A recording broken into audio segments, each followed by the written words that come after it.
Otits! Kumusta ang buhay-buhay? Uwu! Ako na naman to si Otits Jai and welcome nga pala sa Blacktop mga ka-Otits, no? So for today's video mga pat, pag-usapan natin yung trade na naganap between GSW and Atlanta Hawks mga ka-Otits, no? So na-trade na po si Jonathan Kuminga mga ka-Otits kasama si Buddy Hield kapalit ni Kristaps Porzingis mga par, no? So hindi natuloy yung kay Giannis mga ka-Otits, no? Sayang, pero for me okay lang naman yun, mamaya explain ko, pero hindi yun natuloy, maaari kasi na hindi enough yung na-offer ng GSW para kay Giannis mga ka-Otits, no? Kasi nga si Jimmy injury, si Draymond I don't think nabibitawan sila ng GSW mga par, no? Tulad na sabi ko kanina, for me okay lang na hindi na trade si Giannis mga par kasi gusto ko pa rin manatili si Draymond Green at the same time mga par, tulad na sabi ko kanina, si Anthony Davis na nasa Washington Wizards na.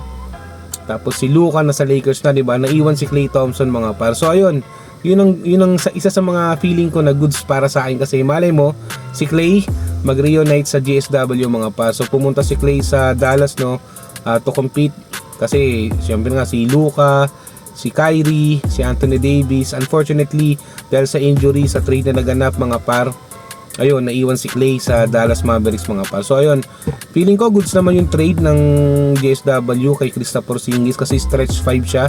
Si Kristaps, yun nga lang sa injury siya, sana healthy siya next season pagbalik ni Jimmy Butler mga par. And yun, tulad na sabi ko mga ka-Otits, sana si Klay mag-request na rin ng trade, bumalik sa GSW kasi unti na lang din yung mga season na natitira kay Curry mga par. Maganda yung sama-sama sila matapos yung career nila doon sa GSW.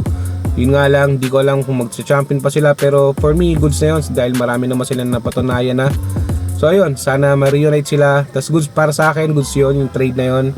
Kristaps, Buddy Hield, and Jonathan Kuminga. Siyempre si Jonathan Kuminga mga par, matagal na siya nagre-request ng trade dahil nga kay Steve Kerr mga ka-Otits, di naman natin siya masisisi.